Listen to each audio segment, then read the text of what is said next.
And welcome back to your favorite weekly sports show. This is, ladies and gentlemen, ITC Sportsball. And I am your man, Jerome Span. Of course, the prettiest person on ITC, baby. Look at me. Ooh, yes, sir. And of course, we are here with the crew. We've got that hot take spitter, that man who rips like Dialine spits. He is that man. You know, it's your boy Mace. I'm ready to turn this thing up a little bit today. Ooh, baby. And of course, we have ITC's resident troll, Mr. I see a fire, I'm throwing gasoline and gunpowder on top of it. What's happening? He is that man, Daryl. Lots of smoke today. Everybody's having it. And of course, we are here to give you all these stories from this great sports week that we have had here. We've got some good things here. We got the NBA playoffs, but we have to start here with something serious, ladies and gentlemen. And we try and keep things fun for you all the time, but we have to speak on these two tragedies that have happened in the past couple of weeks, starting off with the shooting in Buffalo and now the murder of all these innocent children again. So, look, I try to not just call people stupid. I try to not just call people names. If I say something, it's because I genuinely feel it. I'm not trying to just call someone names. But how much more ignorant do we have to be as a fucking country at this point when we continue to let innocent children get murdered inside of their place of schooling? Okay? How much more do we have to do till people pull their heads firmly out of their ass and realize we need to do something about all these fucking guns in our country? Ladies and gentlemen, this is a fact. For each and every one of us in this country, there are 3 guns for all of us. Think about that for a second, because I know at least half of y'all that listen to this don't own a gun. Just let that resonate in your mind for a minute.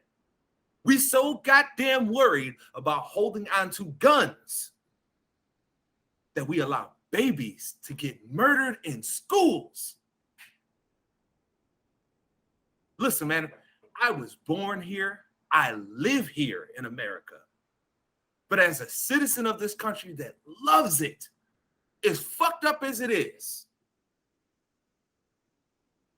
we have to do something. You have to stand up and say something. You have to act.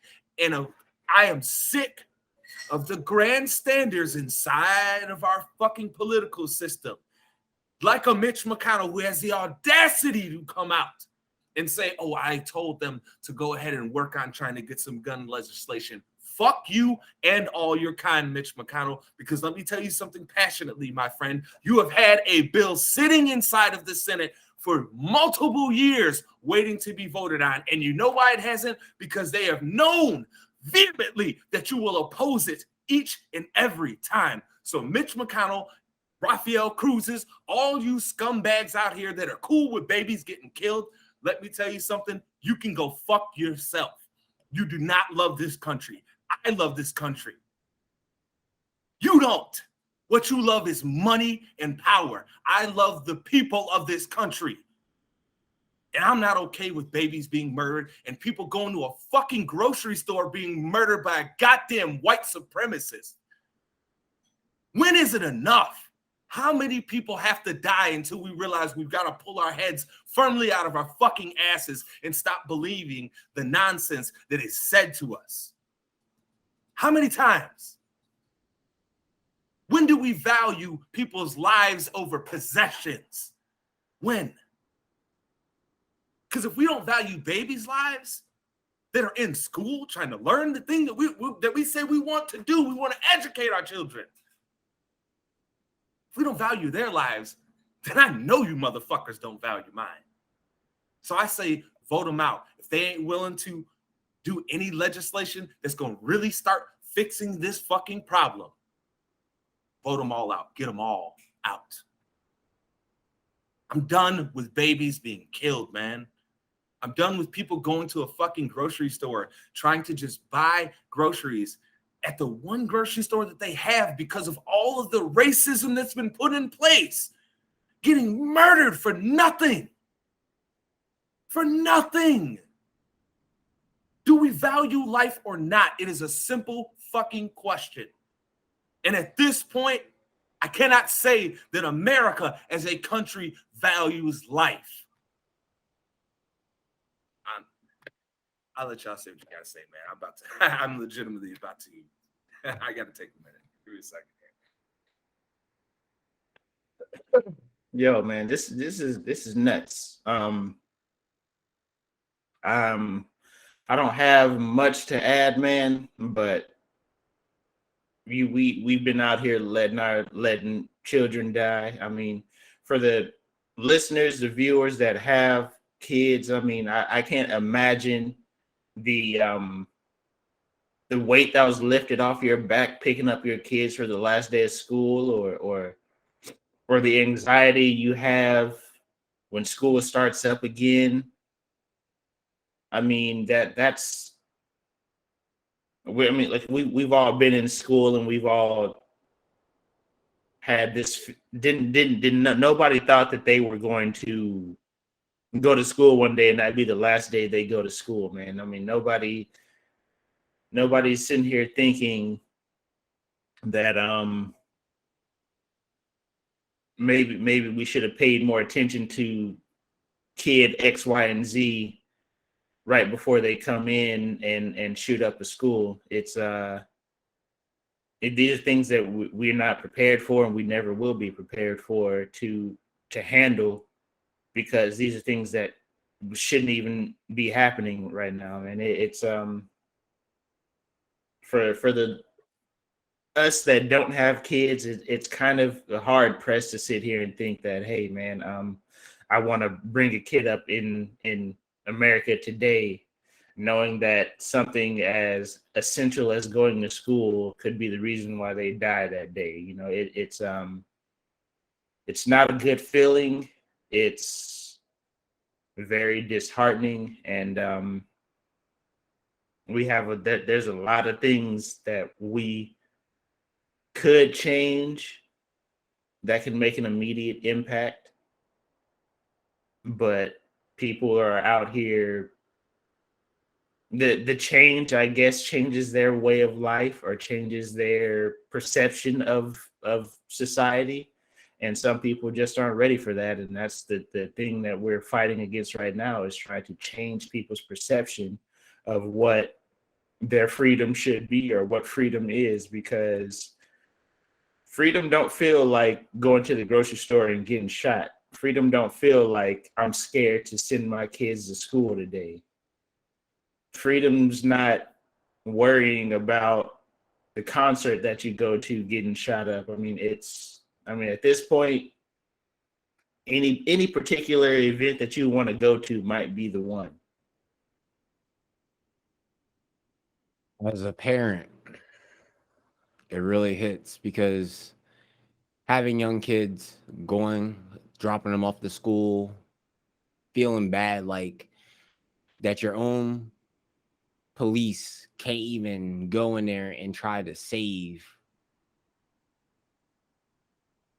kids from a shooter, playing games, trying to withhold parents from trying to get their kids, not going in just to stop the shooter. Like, all this could have been avoided, like if they actually forced and got into the school.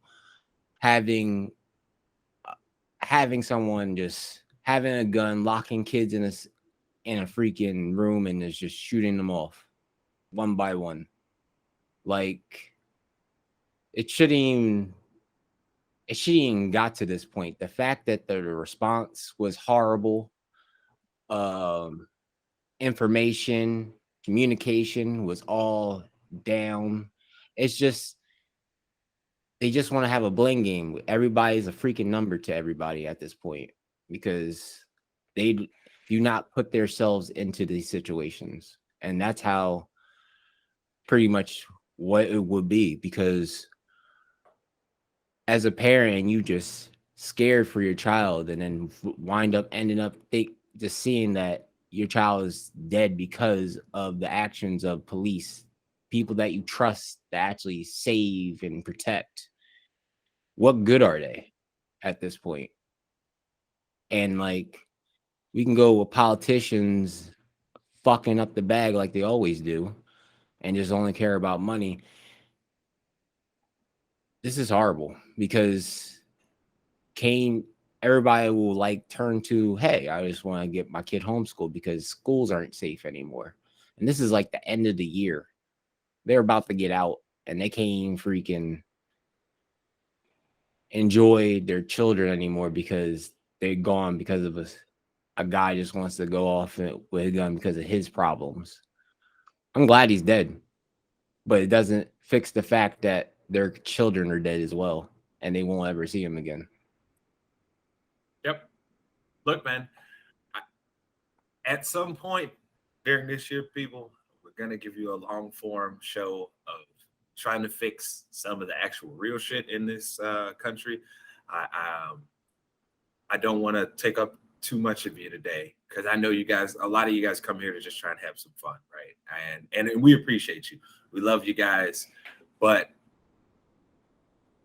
I think anyone that knows me or that consumes this and that has gotten a feel for me over the years, they know I love people, man. I really do. Like sometimes it feels like I love some people more than they love me back, right? And it is what it is, right? So stuff like this bothers me, and I can't sit by and not say anything when I watch babies and innocent people trying to get food get murdered, man. Like this shit's out of control. Where are you safe at this point? I don't know where you're safe at. I don't. And I'm not trying to fearmonger you.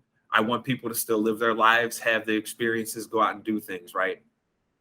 Because I'd be a hypocrite if I was acting like I'm just only gonna sit in my home here. There's still stuff that I'm gonna do. Me and my wife are gonna go out and do certain things. We're gonna go. Like I want to go see Mace. I want to go see Daryl. Like these are things that we're gonna do.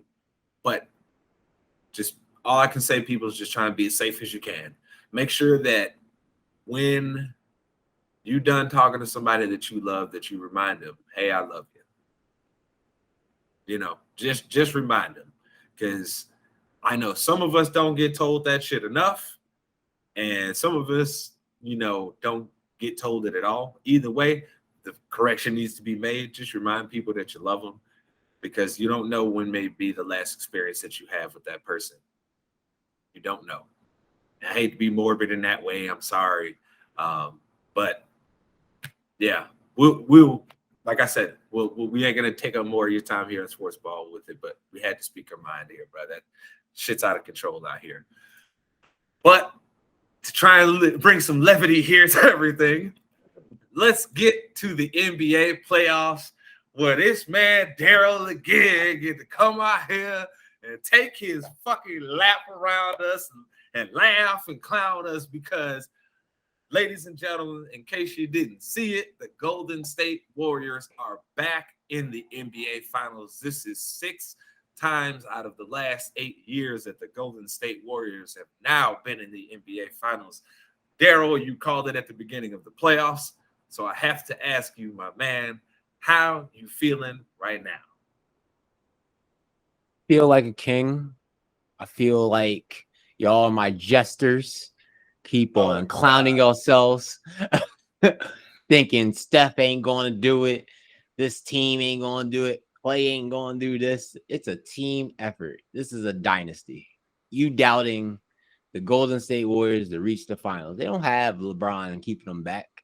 They don't have any of that nonsense no more. They just have to worry about either Heat, it's an easy sweep, or Celtics, they going to have to battle it out. That's how this is right there. You cannot tell me right now. If y'all look back to what y'all said, y'all sound goofy. y'all sound like, hey, Golden ain't going to do it. I see potential in this, that, and the third. Yeah, they all had potential. They all fell down on their face. That's what they did. Coffin yeah, dropped. man, I had them boys losing to Denver. Fell down, bro. I had them boys losing in the first round, dog. and I had them lose, and I had them losing to Phoenix, who ended up getting knocked the hell out by Dallas. So I'm really looking dumb right now. Look, man, the NBA playoffs has been this year. This has been a humbling experience. Make Mace and Jerome look stupid all playoffs long. No matter how much sense we make them look stupid. Listen, bro, after every game, there's usually a game on Saturday nights. After every game, after every time we record, I watch some games like shit. Literally every time I picked the team to win on a show, they ended up losing that same day. Look, for those that don't know, we record on Saturdays and we give it to you every Sunday, right? We're always up Sundays. Boy, there has been some times just like Mace where I'm like, oh fuck, I'm gonna sound like an idiot tomorrow. Oh no. It sounds like a complete jackass. It's like I be saying stuff that makes basketball sense, but it's like basketball, nigga. That's what's happened this playoffs. Basketball. This is why we love the sport, because there could be runs like this, right? We know that out of nowhere there could just be a run, and then Daryl gets to sit here and laugh at us, and then it make us look fucking stupid. You know what, Mace? I'm glad he been scared to bet on that clown bet, because this nigga would have had me looking like a clown on here again, bro. It'd been twice. Thank you, Daryl. Thank you. I appreciate you. That was really embarrassing with that clown face with that man Nunez. I don't think I could do that to you twice. Hey, look, I'm willing to risk it all when you are, as long as the bet is appropriate. Because see, that was some bullshit. I still am mad about that. That was some me and Mace was for sure. We was like, wash our hands of this. And this nigga Daryl he went it's the worst, Mace. This nigga went the other way just to go the other way. He didn't actually believe what he was saying. He just went the other way to go the other way. And guess what? Now he's right. This is some bullshit. But I will say this. If it goes down to Boston Warriors, it's going to Game 7. I'm saying that right now. You all out of order. Calm down. We're going to get there. Calm your ass down. Okay? We got to talk about the team that's out of the playoffs currently right now, the Dallas Mavericks. Like, what is their next? So, every team that's went out, we've made sure and tried to see how they can be better next year. What is their forecast for next year looking like as it presently stands? With all that being said, a quick overview of the Mavericks season. Mavericks started off kind of slow. Luka himself admitted he came into the season out of shape. He had to work himself into shape. Eventually, when he got there, the team started playing better. The guys around him started playing a little bit better. But as the team is currently constituted, they do not have another star level player on that team. We know Luka's a superstar. We've seen now he's a guy that can say, hey, all y'all do is just get on my fucking back. Just make your shots when I pass it to you, and I got it, right? So we've seen that he can do that, but he doesn't have at least another star level player. All respects to players like Spencer Dinwiddie and the other dude that they're talking, the guy that they got to pay. I can't remember his name right. Powell or something like that. I think, I believe so. At the end of the day, none of these guys are even star level players. They're not even a true number 2 level player for you. So they need to find something. How they go about doing that, I do not know. They do not really have a lot of assets on that team that I think teams would value highly to trade for. So I feel like they're going to kind of be in that Cleveland Cavaliers trick bag where you remember when they first had LeBron and they never got another star around him. Mm-hmm. I think that's the trick bag that the Mavericks are going to be in for a while, unless they can just like luck into one or somebody tries to force their way there to play with him, or they happen to make a trade where the lotto balls end up falling right for him, and then they can end up drafting another young guy to go with him. But again, you have to find somebody to go with that. All that being said, Mace, how do you see things actually going for the Mavericks next year, and what can they potentially do quickly? Because, I just covered the long term, like what they have to do. So what can they do now to make these plans of action start coming into play and to make that team better? I think that their first immediate order is learning how to play without Luka having the ball so much. You have to give this guy a break because he's coming down, he's initiating the offense, he's running the pick and roll, he's creating the opportunity not only for himself, but for somebody else. And when he's not doing that, the team suffers. So first things first, they have to at least come up with some sort of plan of action to get Luka off the ball from time to time, like allow him to come off of a screen and get a set shot or something, or even whenever he's not in the game, like the team has to look, they have to look fluid when he's not in the game, because right now it's just kind of we hoping we just stay afloat when Luke is on the bench. Yeah, so to put it in perspective for people, Luka Doncic this season, he had the number 5 usage rate. So 1 through 5 is kind of weird.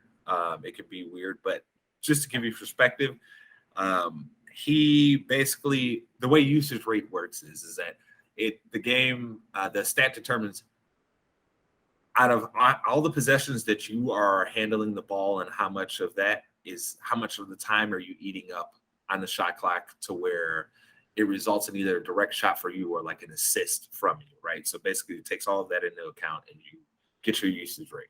There's a little more to it, but that's the easiest way to think about it, okay? Joel Embiid was number 4 at 37.5%. Luka Doncic is 36.8%. We saw both of those teams in this postseason when it came, to the rubber meets the road, they didn't have enough. You couldn't then get to the next level or get to the next round because your team was so dependent on these guys. Giannis's this year was a 34%. Trae Young is at 33%. John Moran is at 33%.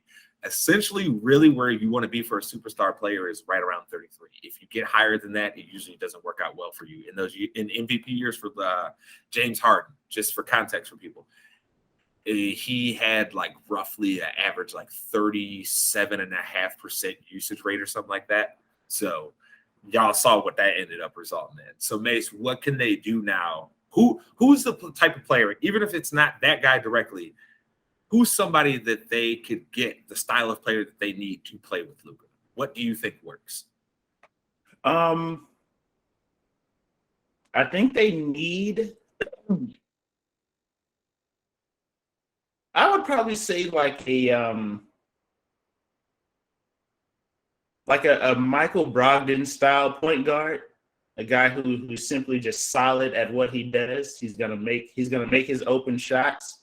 He's not gonna turn the ball over, and he can create a shot for his teammates. He has high percentages across the board, 3, 2, and the free throw line. You just got to get somebody that allows Luka to stay off the ball and still feel confident that his team can get a good shot. Because at this point, we can't sit here and say that Spencer Dinwiddie is the number 2. I mean, he may have been knocking on the door of a number 2 in Brooklyn before the injuries, before he was traded and all that. But as you can tell, the injuries have probably diminished his productivity. For whatever reason, he couldn't make it work with Porzingis. I mean, maybe that's a little bit on Porzingis as not being the player that they thought he was, or another half of just Luka not trusting him with the ball. There's a lot of things that you can spin that off on, but at the same time, Dallas has to find a way to get Luka off the ball and still be productive. To be honest with you, you know what I think, Mace? I think the worst thing that ever happened to Porzingis' career was getting drafted in New York. It was because it's the perfect place for him to kick it, dog. And that, like, you asking a young dude coming over, he gonna start making more money than he ever has. He's the star of the team because they built him up that way, even though they still had Melo, which was weird. Okay, they built this man up, star of the team. He gonna be living that life, baby. You know what I mean? Like my man out there kicking it in the club tonight. You know what I'm saying? Hey, so what? We got a game tomorrow at noon. I'm kicking it in the club till 2, baby. What's happening? So, but yeah, I think it was bad Porzingis. I think that's more on Porzingis than it is on him for sure. So Mace, who is somebody realistically that they can target? Do you think it's directly Malcolm Brogdon, or is there somebody that you have in mind that you think they can target potentially with the trade with the current assets that they have? I don't see them necessarily being able to make a run at the trade market. Realistically, free agents, I'm not sure what Dallas's cap situation looks like, but with all reports coming out and coming out of Phoenix about them not wanting to pay DeAndre Ayton, I'm not sure how DeAndre Ayton fits into the Dallas Mavericks scheme and necessarily makes them a better offensive team, because they really didn't play much of inside out. They were pretty much a pick and roll team the whole season. So, but I could see Dallas shelling out some cash for him just as a panic boat, a hit the panic button type move, roster move for them, because I'm looking, Mace, right now via Spotrac, Spotrac.com, whatever you want to say it, right?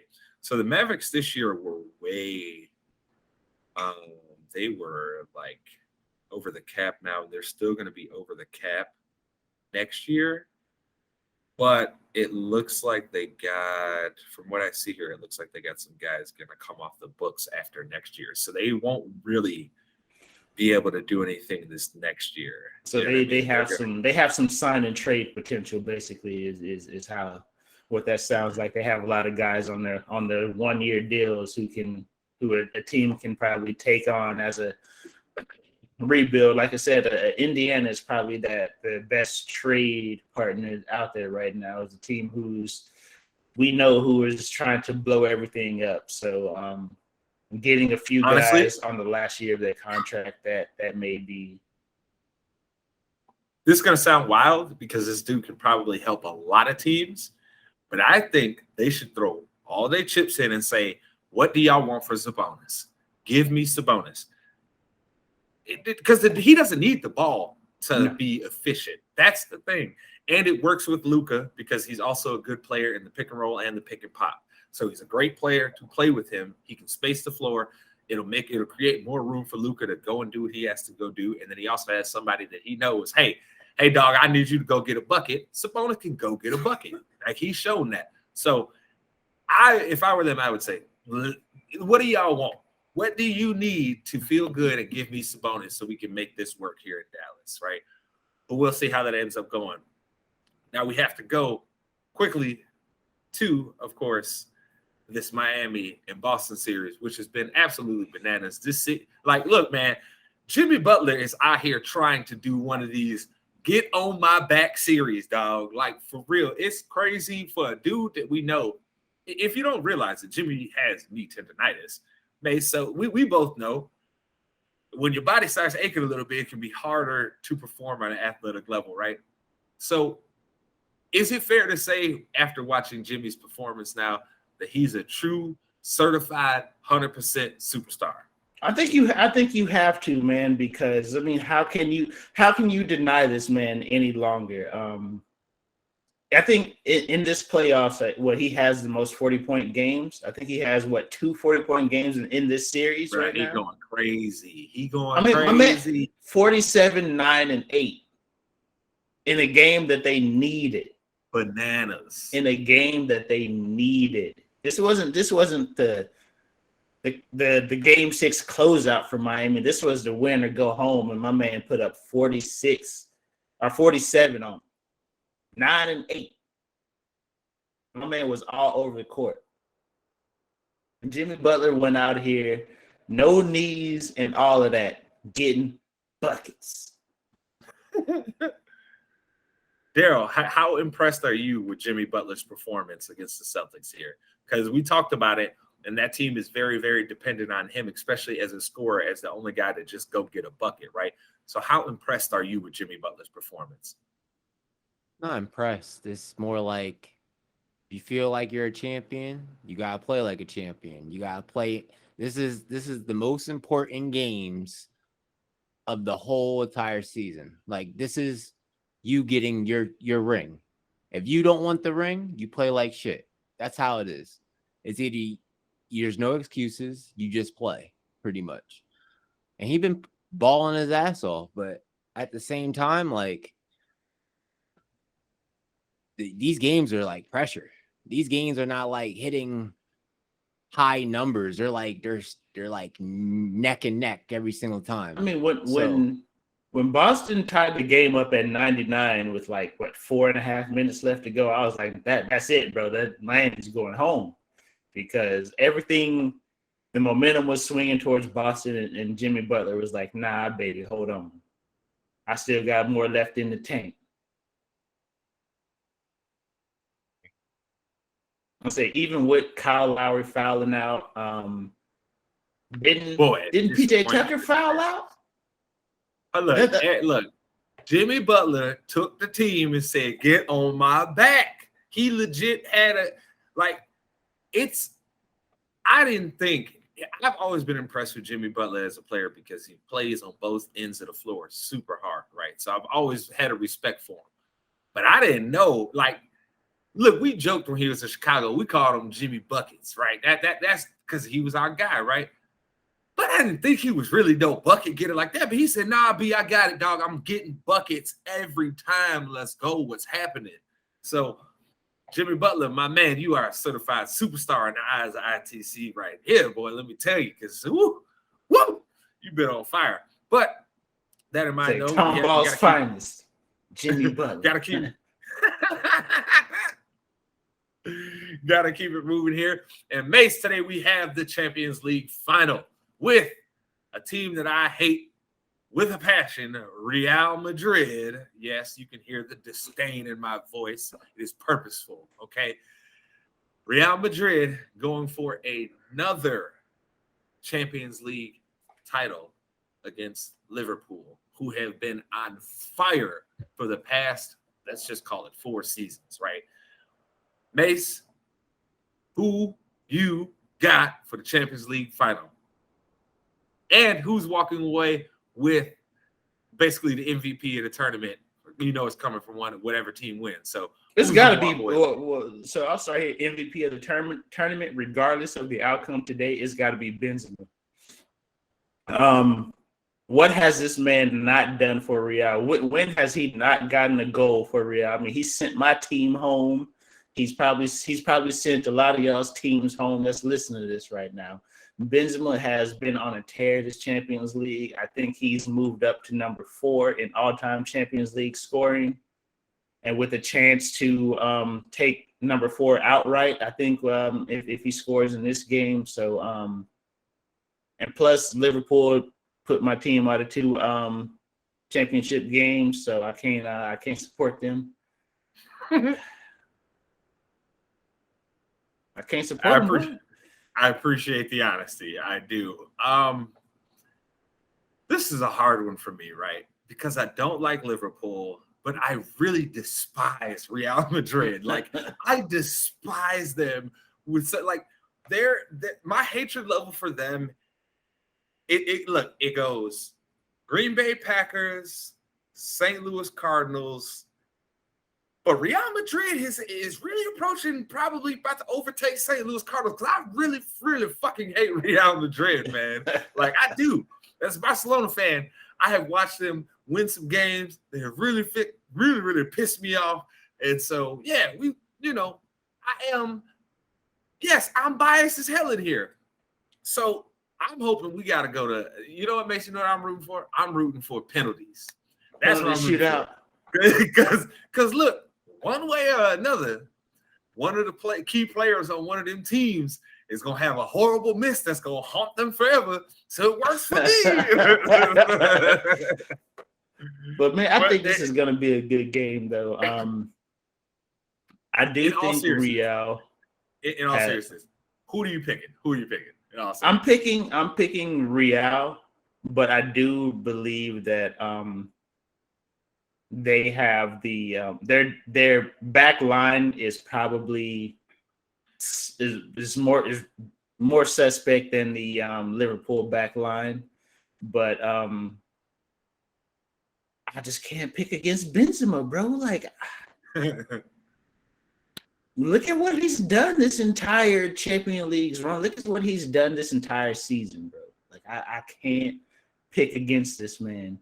Every time his team has been down or been up against it, he has went and got them a goal. He's went and got them the assist. He's done whatever is necessary to make sure that team came out with the dub when they needed it. There's no slight to Mo Salah or Sane, but Benzema's the best player in this game, and I think that he has the biggest effect on the outcome of this game. So, in all seriousness, I have to pick Real Madrid here, as much as it pains me to say it. Look, man, there's something special about that team right now in Champions League. And it has a lot to do with Benzema, because even when they had Cristiano there, for those that weren't really watching the tournaments then, because it wasn't as easy of an access for people. Look, Cristiano was scoring goals, but the dude who scored the big goals, that was Kareem Benzema all day, okay? Like, you don't know, as a Barcelona fan, I have grown to hate Kareem Benzema and have an extreme level of respect for this dude, because when you need one, Kareem gonna go get it, plain out and simple, right? And so I think this is going to be a close game. I see it maybe being a 2-2 game, Mace, late in the second half, like 75th minute. We see a cross into Benzema, and we know what he does, man. We know he's going to put it away, and it's probably going to be on a break. Because Liverpool, at some point in this game, as sound defensively as they are, they're going to get strung out. Yeah, playing all that pressing shit against Real Madrid is not going to work out all great for you, because they have some dudes, especially on the wings. Like Vinicius Jr. He can easily turn the game around on one fast break. There aren't too many defenders that. Look at what happened when they played Perry, right? What all of a sudden broke the game up was when they were kind of feeling it out. Got it to that man. Boom, he's gone. He gets it into Benzema, goal. Like, they're a very dangerous team. And I think the fact that they've had this layoff here to be able to get healthy, and they haven't really had to give a shit about any of their last 4 La Liga games, basically. Yeah, basically the last half month of the season, they've had La Liga locked up. So they just been kind of resting here and there, having the guys play, make sure they don't get rusty, and just kind of chill and wait for the Champions League final, while Liverpool has been out here up until basically the last day they had a chance to win the Premier League. So their guys were out there busting it game in, game out, and that may come back to haunt them. Now, and no slight to Mo Salah and Sane and them boys up there, but I'm sorry. None of y'all boys are Kareem Benzema in Champions League. Like, he is something, when they talk about guys that turn it up, when it's time, he's one of those guys, and we know that is certified, plain out and simple. So I do think it's going to end up being a 3-2 game, Real Madrid here, unfortunate as that is for me as a Barcelona fan. I'd rather have Liverpool win, because at least I can rock with Jurgen Klopp. Like, I like his get down. I like his teams. You know what I mean? So I can mess with Jurgen Klopp, but Real Madrid, hell no, bro. I hope they lose. Please, Liverpool, as somebody who is a Barcelona and City fan, y'all probably hate my guts. All I'm saying is win one for your boy. That's all I'm asking. That's all I'm asking. That's it. I didn't think that's that much to ask for. I think it was. Listen, if my team not in the final, I need the team that beat my team to win. Don't be one of those guys. Don't be those. That's like, you know what? That's like one of my homeboys that's a Bears fan too for years has tried to tell me, oh yeah, man, I don't root against the Packers in the playoffs because, at least if they, I know they beat the Bears, and at least if they win, that somehow that makes us feel better. Whack. That shit don't make me feel better. Get the fuck out of my face. If I ever even so much as think maybe I should if I even come up in here and pick the Giants to win a game, bro, send me a text and check on me, dog, because listen, bro, I want the worst for the New York Giants. I want the worst for the Packers, so I understand. But yeah, we got to keep moving on to another really cool thing that is going on this week, and it has had some pretty cool announcements, and that is, of course, Star Wars Celebration going on currently this weekend. If you don't know, if you don't know, sorry. I mean, it's in Anaheim, if I'm not mistaken. So cool. I mean, I'd like to go one day, but I sure as hell wasn't going this year after watching how people acted with COVID for all this time. Nah, I need a little more buffer time. Hey, here. People are still out here getting COVID for the first time, bro. That's the kind of shit that's still going on out. Niggas is like, oh, just my first time getting COVID. You mean after? You mean now? Yeah. So there has been some cool announcements, and of course, I think the one we need to start with is the follow-up for one of the best games that Star Wars has released in the past few years. Yes, ladies and gentlemen, we are seeing Cal Kestis come back in Star Wars Jedi Survivor, picking up right after the events of Jedi Fallen Order. Now, I know I've played this game 2.5 times, I think. So I currently, I love the game, right? But I have to ask Daryl, Mace, how are you guys feeling about them coming with a follow-up in 2023? I think it's if they can continue with the how good Jedi Fallen Order was, I think they have a chance here to have a string of games to where you can say that this is their that's their cash cow, basically. Like that game can support all their that game can support all their other side projects per se.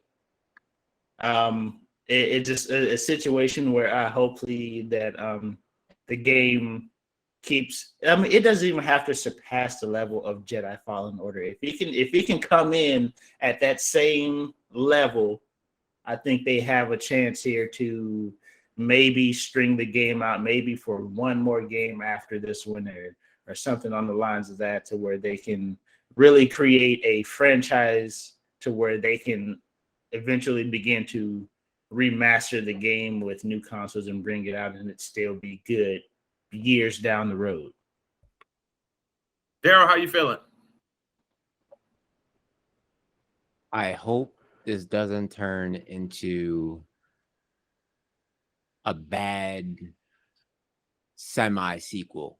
Like you're going into like the aftermath, but I don't want it to like turn into like a Battlefield remastered.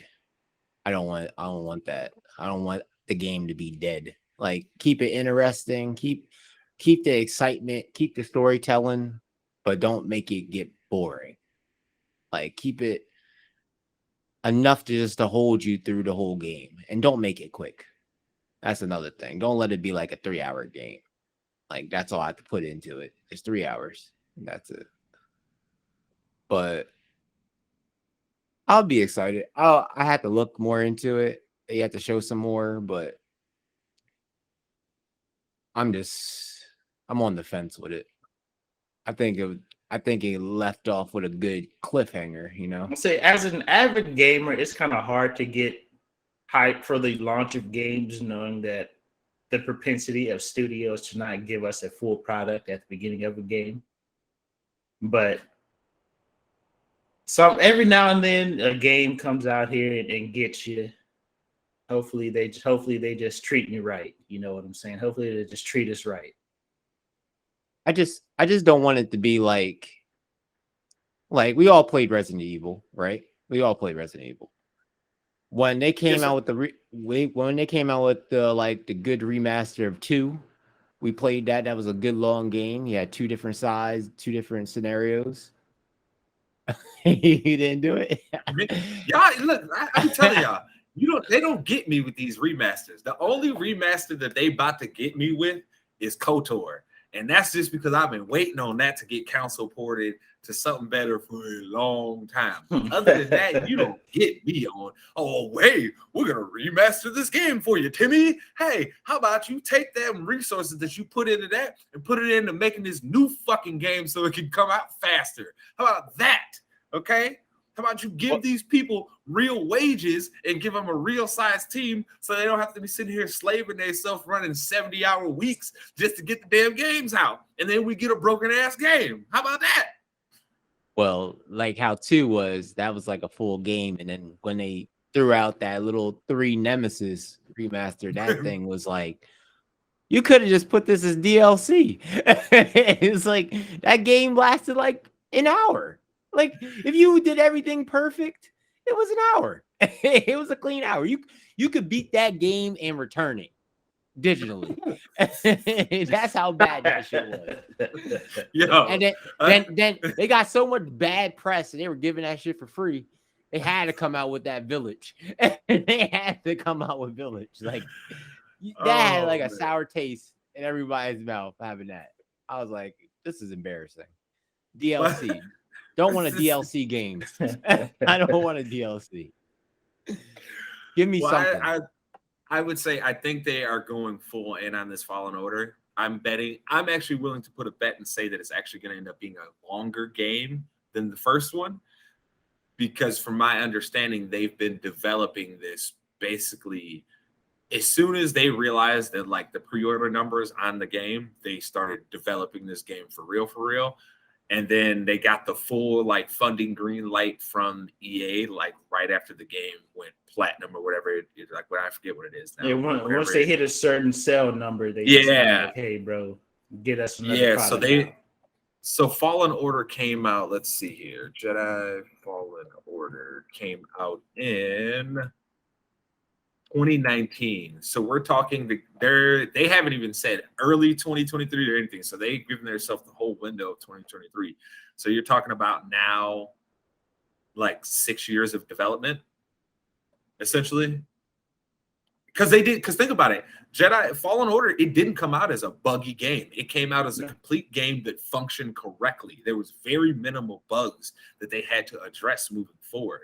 So I think it's just one of those things that I think this game's going to go to the next level and really all the things that if you enjoyed Jedi Fallen Order, all the things that you were like, man, I wish they could take this to the next level. I think that's what we're gonna see, and we should see especially an expansion of Cal Kestis's abilities and his Jedi Force abilities, and of course his fighting abilities, because he was rough in the first game, which was part of the challenge. So now that you know you're going to be presenting a more refined character, right? The challenge has to be we have to create new enemies, new ways for them to attack you, new environmental problems that you have to deal with in order to up the difficulty. So I'm hoping that this doesn't end up in the Force Unleashed category, which I highly doubt it will, right? Because the first Force Unleashed was dope as fuck. The second one was trash. Okay. So like, and you take that from me as Star Wars Force Unleashed was one of my favorite games of all time. I've beaten that game, I think, 4 different times on 2 different consoles. So like, I love that game, but the second one was garbage. So I think because they've had this longer development cycle, I think we're going to see a very, very excellent game and the next level of where we can see potentially playing with the Jedi go, because this has been one of the better representations of a Jedi and playing as a Jedi that I've ever seen in the games. But speaking of games like that, we have to ask this week's top 5 from Daryl, which is Daryl's top 5 Star Wars games of all time. This is going to be the most biased list of all time. That's how this. I like it. Going for least, but I will take it.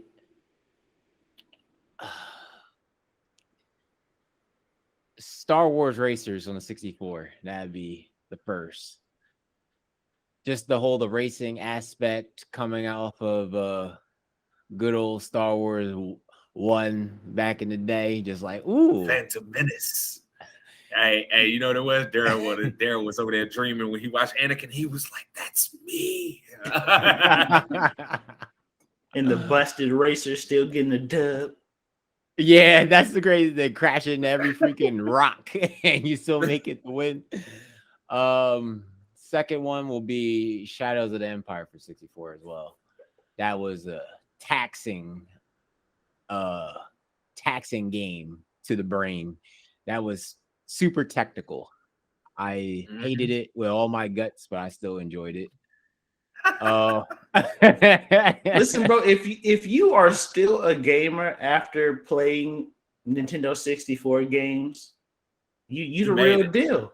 Because I mean, I ain't trying to cut you off, bro, but 64 games was some shit. It don't matter what you played. Them 64 games, you had to get down. You had to get down, or you wasn't beating nothing. Because that controller was butt. That's why. that shit was some of the most unresponsive shit ever. That controller, that 64 controller, did not have the whole, well, my hands are too big, I can't do this or do that. It's more like, if you can't hit that Z button in the back, so you got a problem here. Yo, you're in trouble. hey, I remember holding that joint and being like this, ready to hit the Z button. There was only one way to hold it. You had your left hand Z analog with your thumb, and your right hand on the C buttons. That's it. See, I ain't hold it like that. No, I'm telling you, look, legit, my hands was like this on that joint, dog. For real, for real. You had on the side, the thumb here, the thumb here, and these up here. And that's me, baby. I'm sorry, I had to keep my hands that way. You play too much Ocarina of Time. That's all you use. That's the only buttons you use in that whole game. What was it? 2? Okay. 3 and 4. They're gonna go off of PlayStation 2 and original Xbox. That will be the first 2 Battlefronts. The best games ever. You cannot recreate Battlefront if you tried. Battlefront 2 will be on the bottom, while Battlefront 1 would be on the top, because Battlefront 1 was the game. Playing that on PS2, playing it on Xbox, it was just the whole war aspect to those games. It was just 2 brought in like the Jedis and everybody else with lightsabers, but that was that cheat code. You needed the gun. You just picking that stormtrooper and like, hey, I'm going to shoot and call it a day and dip. And for my last and best, it has to be Fallen Order, because Fallen Order was just that game. I enjoyed my gameplay. I enjoyed the storytelling. I was shocked at the end. Even seeing Darth Vader, I was having it. And I was like, oh shit, this is what we doing. That I like that. The Dark Father. Games that will never be in that list will be that Squadrons. I know I don't even know anybody played that game, but I'm sorry for you wasting your money. An honorable mention piece of shit game at the end. that was the rebuttal after Fallen Order. Stop. Y'all know I like single player campaigns, man. I've tried to play through that twice, bro. I did it the first time. I made it through like 2 or 3 missions. I was like, all right, I'm done with this. I'm uninstalling it. And then I came back to it. I played 1 mission, was like, now we good, Brian. We good. We're going to just move on and just keep it moving, because this is not it. No. I feel like, look, if they can make flying the X-Wings and stuff like that, flying like that in the next Battlefront game, cool. I'm with it. That's awesome. But I hope y'all also go into the system that y'all were ultimately trying to do before you got canned when you were doing Star Wars Battlefront 3, where you were going to have it be an entire battle from space to the planet, to where you could technically, if you got in a ship, go from the land battle to the space battle, or if you were in a space battle, you could fly your ass down and get into the land battle. So I hope they do something cool like that. But yes, I agree with you, Daryl. That game is not, it's missing something, and something's not right there. Since this is like my bias, I just haven't played any of the Jedi Knights games. I'm just saying. You haven't played none? Bruh. I haven't played any. I can't. Bruh. Why? Why can't you? Why? Not my cup of tea. Yes, it is. I'm telling you, yes, it is. Yes, it is. If you go play those games, you will be like, yo, they need to make these again. They're going to be calling us up and say, hey, you know what game they need to remaster next? The Jedi Knights.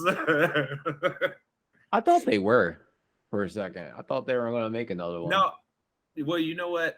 I think there's just been some shuffling of decks of like certain game companies that had licenses, I think, to make some Star Wars games that now are in the can, and now we have to wait to see what the next set of games are. But who knows? We may be getting something like that because they have the like they announced that Star Wars Eclipse, right? A couple months ago. We don't really know what that game is at this point. We don't know what the tech looks. Premises are. Yeah, premise of it or anything. We have no idea. So we'll see. We'll see what's going to happen there. Like, hopefully they'll give us some hot stuff, right? Yeah, I hope. That's all I do. Hope. I'm really upset though that you didn't have KOTOR on there. I can't believe that. That's just disrespectful. KOTOR is like the greatest game ever, and you an RPG player too. How could you not have KOTOR on there? You disgust me. Man.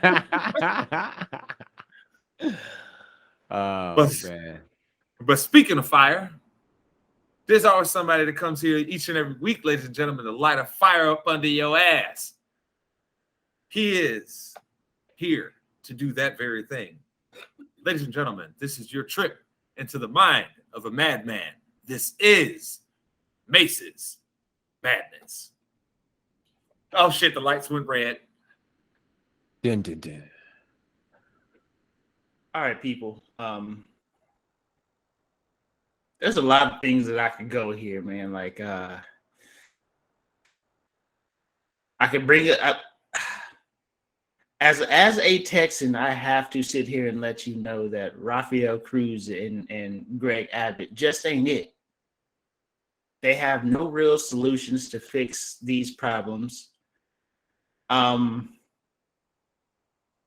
This is I don't like doing this. Y'all know I don't like doing this. I would rather make you laugh with some shit that just grinds my gears, but like this, we can't just overpat. I just can't let this slide, man. I mean, how can we let these guys get up in front of our faces and lie directly to our faces? Like, how can we allow Greg Abbott to sit here and tell us that the issue in America, in Texas, is the mental health of these psychos, these shooters, and all the while he cuts the budget for the state mental health department? Why do we allow him to have to go in and do that and then blame it on the exact thing that he doesn't even believe in? I mean, if you're cutting the budget in that particular department, how can you then say that's the reason for a Uvalde shooting, a Santa Fe shooting? These people and Rafael Cruz is out here talking out of his ass. Apparently, schools need to be prison style, one way in, one way out. And these aren't real solutions, people. We have a lot of work to do to correct the wrongs that they just allow to happen, man. I don't get it. These guys are out here. I mean, just yesterday, there was an NRA national convention in Houston, and you have a Ted Cruz out there telling people that it's absentee fathers' faults. It's not going to church's faults. It's violent video games faults. I mean, this the same trope that we've seen these people blame and to get out of actually doing any kind of real work to fix the issues. It's ridiculous, man. I don't like it. I don't like to sit up here and have to talk about, as petty as I am, I don't like to sit here and talk about how shitty Greg Abbott and Rafael Cruz is every time we get up here and do a madness, because at some point we have to say that these people can't be allowed to do this anymore. We have to find somebody new. like I said, I tell you every time, man, I don't care which way you vote, just don't vote for assholes like those two individuals. Like if there was a chart on the level of asshole not to vote for, both of their faces would be on it, because it just can't. This just can't be it, man. We can't say that single parent households, absentee fathers, like those children are the only children that are at risk of doing something crazy, like shooting up a school. Like Call of Duty has made anybody want to go out there, and I mean, the guns in Call of Duty you can't even fucking purchase in a gun store. Let's be honest here. So I mean, come on, man. We got to stop blaming video games and single parent households and not going to church for the reason for this stuff, because let's face it, man, we know a lot of good people who play video games, who grew up without a dad, who grew up without a mom, who were raised by their grandparents or uncles or aunties or foster parents. Like we know a lot of people who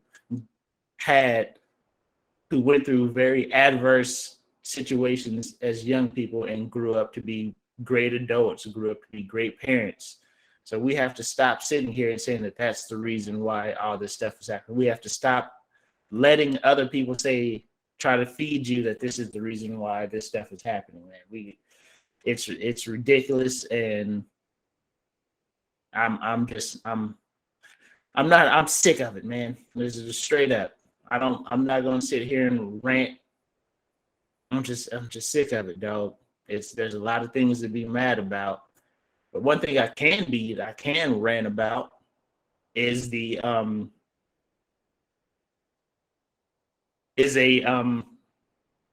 governor race that doesn't particularly have anything to do with me, but it's a piece of news that just kind of slipped by. But apparently in Michigan, 5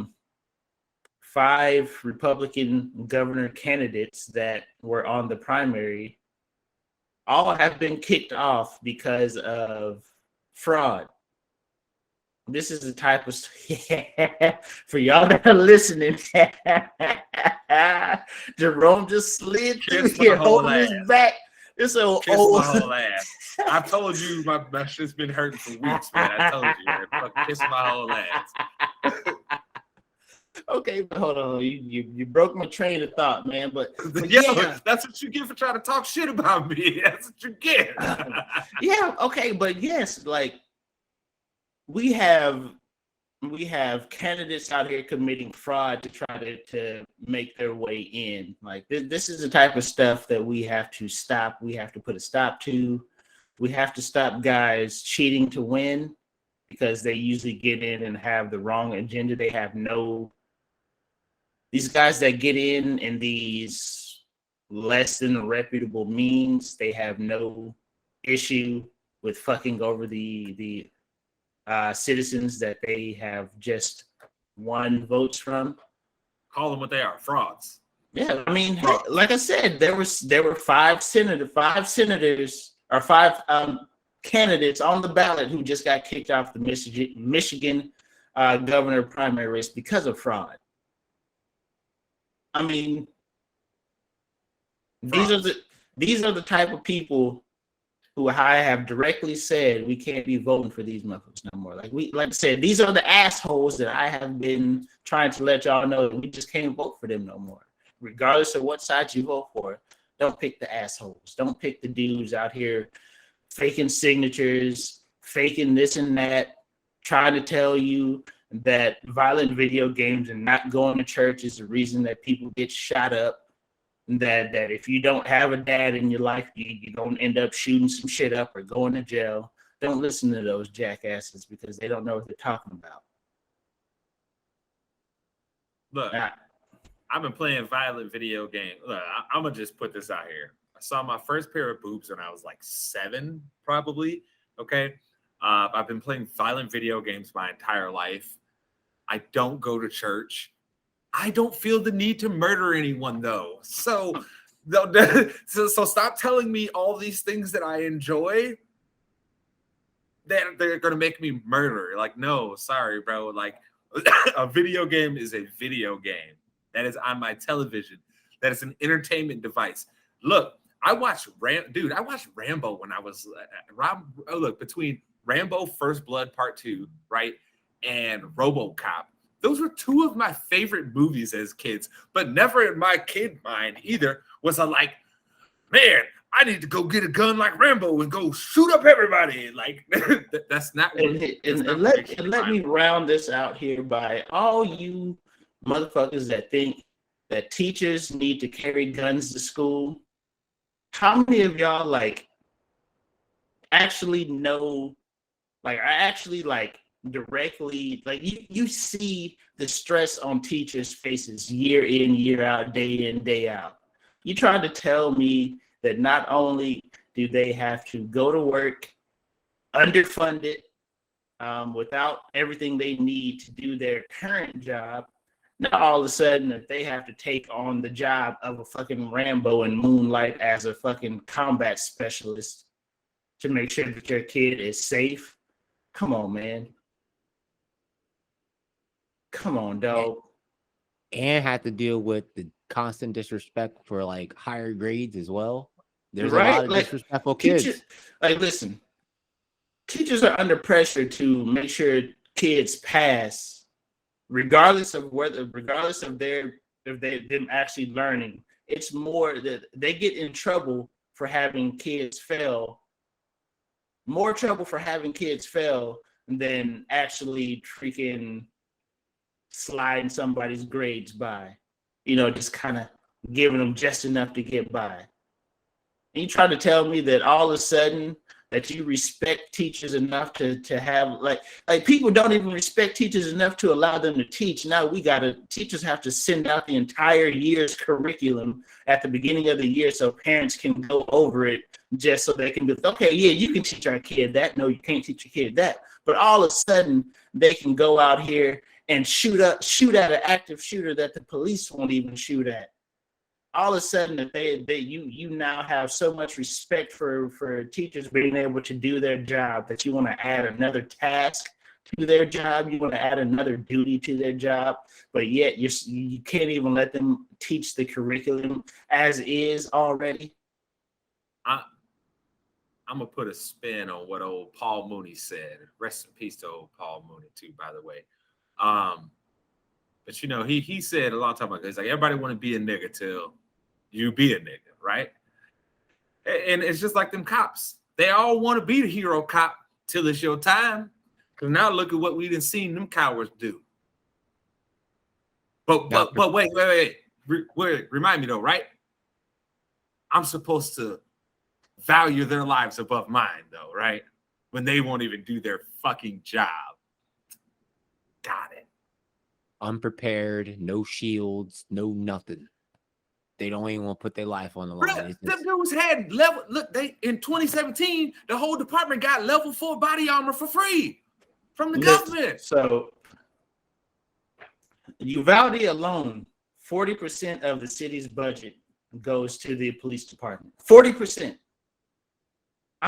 For the people in Texas that have been there, you know how small Uvalde is. It's about an extra like hour and a half west of San Antonio.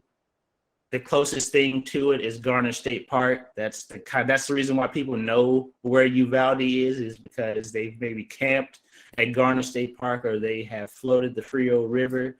Great Texas pastime, by the way. But yeah, man, 40% of the town's budget goes to the police department, and you're trying to tell me that you don't have individuals who feel like a child's life is more important than their own on the police force? They're a bunch of cowards. Plain out and simple, a bunch of cowards. And we have to teach, and the teachers should have been in there shooting it out with the active shooter. That's kind of the teachers, or the secretaries, or the janitors, or the kitchen staff. Those are the people who should be shooting it out with active Not the shooters in police. schools, not the We police. paid to do that. Yeah, that's nuts to me. That's completely nuts to me to sit here and think that teachers are the ones who not only have to mold young minds, keep a class in line, now they have to allow you as the parent to tell them what they can teach their kid, all the while they have to moonlight as an ex-Marine and shoot some shit up when it comes down to, like, come on, man. Come on, man. Hey, bruh. Like, when you put it that way, it is so absurd. Like, yo, wait. So wait, they're supposed to be a expert marksman and an expert in teaching 5 different courses and shit. Get the Right. fuck out of my face. Like, I'm teaching math at 7:30 in the morning, and by noon, I'm supposed to goddamn me gun 3 people down if necessary. What? Not only that, you need to know some martial arts as well. Yo, Right? for real. Let's just say your gun's in the safe and he get the drop on you, bro. You got to be able to take this man out hand to hand. Oh, I got don't do that. Don't do that. You gotta get that what do you call it? That self-defense guy. Oh, stop. You stop. You stop. You stop it right now. My man. If the over gun's here in your trying face, if you just push it to the side. Bro, do a cartwheel. You just push it to the side. Okay, so instead of it going straight into my brain, it's just gonna blow this half of my face off. Okay, thanks. Appreciate you, buddy. Yeah, Appreciate you. There's a lot of people are dipping around the issue, and you're just gonna see it over and over again until we get people that force the issue down your throat. Yep. And that, ladies and gentlemen, was another trip into the mind of a madman. That was Mace's madness. But of course, we're going to finish out this show, and we've got to talk about the NBA Finals because, yes, we will be back on before then, but we also may have an interview scheduled next week. I got to wait and see and hear from this person, so we might not have Sportsball for you next week. So we've got to talk about the finals here. And let's start here with our predictions on what's going to happen tomorrow in the Game 7 between Miami and Boston. Daryl, since you have been on a fucking hot streak, a heater, we're picking these teams and picking these games. Let's start with you, my friend. Who you got here between Boston and Miami, Game 7? I need the Heat to win. I need the story.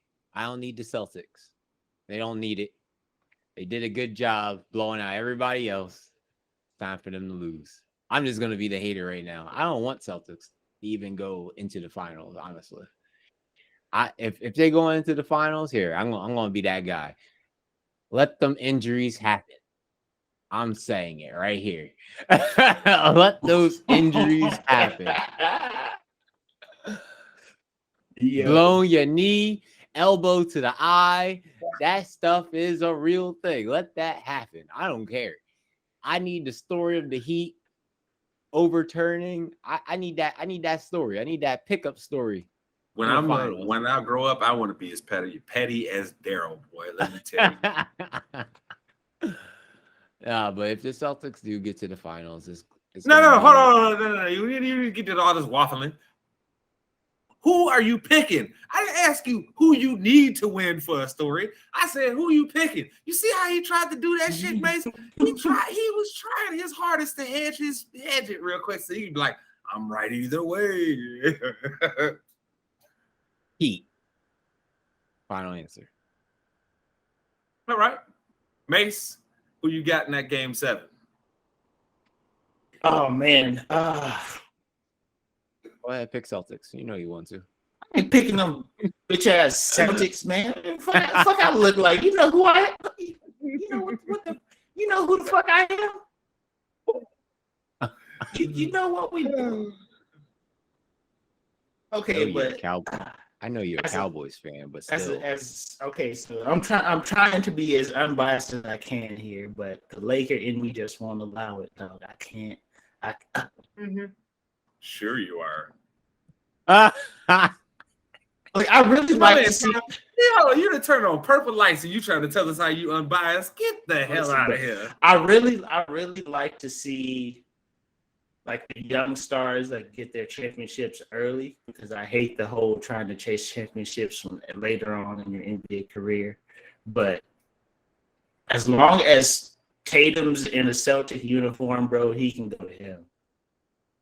I just make me want to throw up in my mouth. Just thinking about the Celtics having a chance to win a championship, that makes me want to throw up in my mouth. Yeah. Does it make it worse knowing that the Lakers season was such a shit show? Yes, because you could at one point you could say both teams were kind of building their teams up in the same fashion through the draft.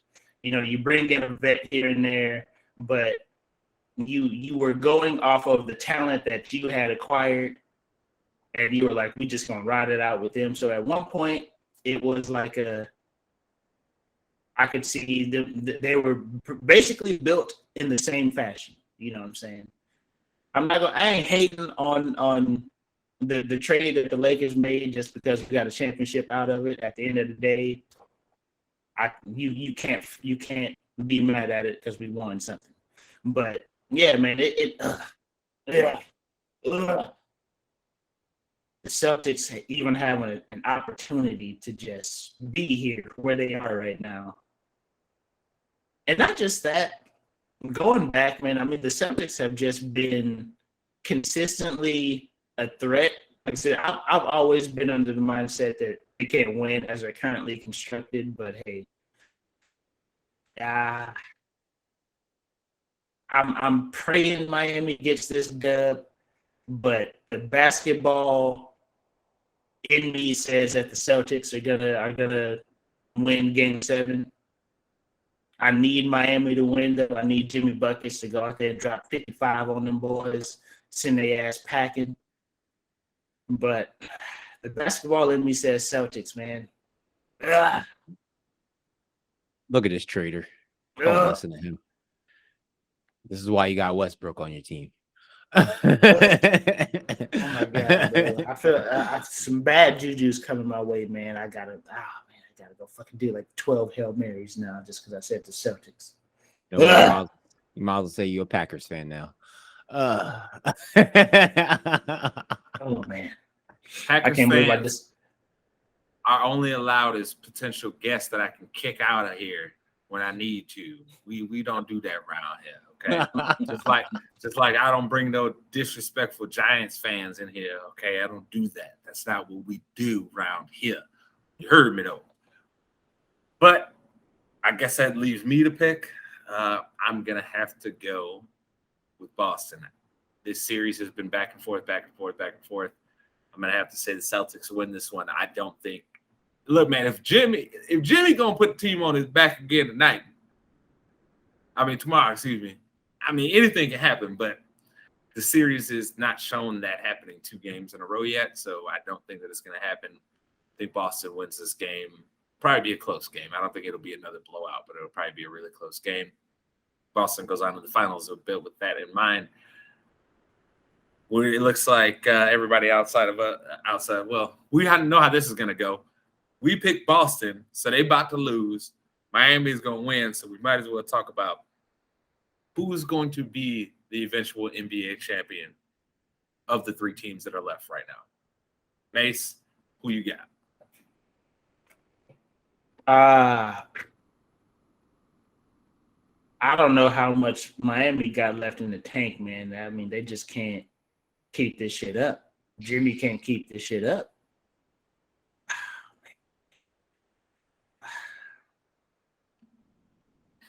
I gotta go Golden State. Daryl? Ride or die, Warriors. Look at him. He can't get it out of his voice like Warriors. Somehow, Draymond not being able to shoot has not killed him yet, and it don't look like it's going to kill him this playoffs. I'm going with the Warriors. It don't matter who they play in the finals. Whatever team that is. Look, Steph shot fucking 45% from the field, from 3-point land against the Mavericks. That's the Steph Curry that's special, that can make a difference in the game. If he's gonna keep playing like that, unless he playing LeBron James, I ain't picking against him. It ain't happening. So it looks like we all believe the Warriors are going to be the champion, which is disgusting because that's interesting fact. Every time Kendrick Lamar drops an album, Golden State wins the championship. 2015, 2017, then 2018 with the this Black Panther soundtrack, and he just dropped one this year. So I mean, look at this little controversy. I like it. I'd rather see Steph win than see the Celtics ever win another championship. You feel me? I just can't do it. I'm sorry, Quasi. You my boy, dog, but hell no. I want your team. I want Boston teams to lose every single I said I can't. As I want to root for Jason Tatum so bad, but as long as he got green on his jersey, that's Hey, and speaking of wild stuff, right? Hey, I know Daryl over here, hype mates. Did you hear his boy Mac Jones? They say he came in without a tummy this year, baby. They say Mac over there looking smelt. My boy OTA's out there is fucking 6-pack Mac.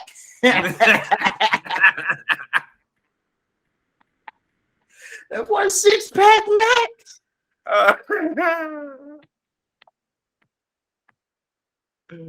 Oh, I love it. I love it. Mace, tell the people where to find you. You already know, man. Twitter, funky_stuff09. Instagram, named Dime Summer, and hit me up on Twitch, twitch.tv/swaggymace. Mr. Low Janitor himself, tell us where to find you. Alvarez Effect on Instagram. Say it with your chest. Say it with your chest.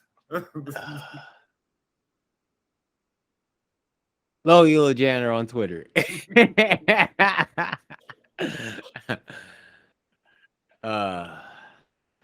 I can't stand y'all.